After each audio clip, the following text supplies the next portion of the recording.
And tonight, painful memories for an Alton mother when two other children are hit by stray bullets this past week. One of them, a 3-year-old, was killed. It was just last April that her own daughter, an honor student at Mizzou, was struck by a stray bullet in the head while studying at their Alton home. For the first time, I sit down with the family in a face-to-face exclusive interview to talk about the long road since then. That is tonight's You Paid For It. Jasmine K. Johnson's mom calls it a miracle how far her daughter has come since last April's shooting that changed her life forever. The 23-year-old was a senior at Mizzou, an honor student, ready to graduate and go into journalism. Two men involved in a shooting incident outside her Alton home on April the 8th last year changed all that and changed her life and her mother, Shantea Wagner's life forever. This is the first time I've actually got a chance to sit down and talk to Jasmine. Jasmine, how do you feel? I'm okay. Taking it day by day. Like, the left side of my body is completely numb, and I can't, there's not much function on that side of my body. And I'm blind in my right eye, completely blind in my right, and partially in my left. What's your feeling about all that you've gone through?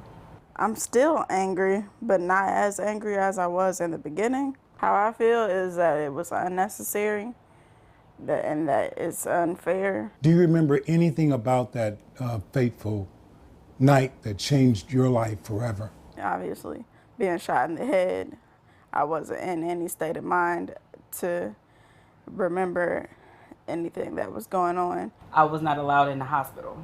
So the entire time she was there, I couldn't be there with her. I couldn't be by her side. Because of COVID? Because of COVID. Yeah.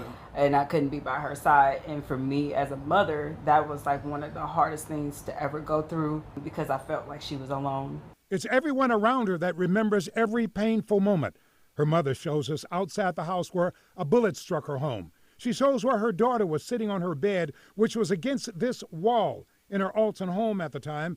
Her daughter was studying when the stray bullet struck her. How has this impacted you when you heard about the children shot by stray bullets in this past week?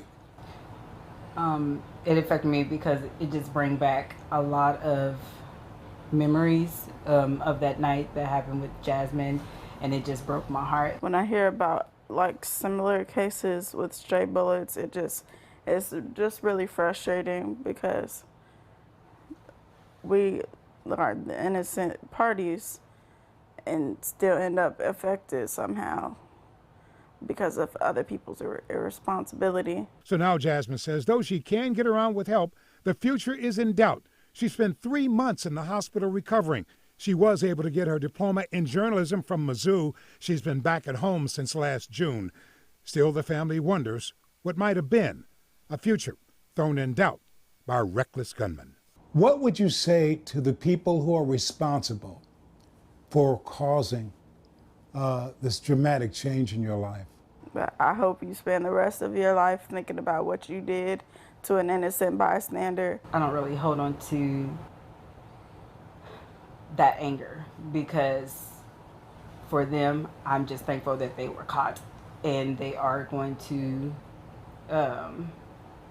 serve some time for their behavior. I don't think any amount of time that they get will essentially be enough, really, because again, she's affected for the rest of her life. A tough family with some tough times ahead. Though two men were initially arrested in the shooting, the man who police say fired the shot that wounded Jasmine is the one charged in the actual shooting. He hasn't gone on trial yet. The other man faces different charges. Now, Jasmine says what happened to her should be a graphic reminder to would-be gunmen not to pull the trigger because you just don't know what innocent life you may change forever.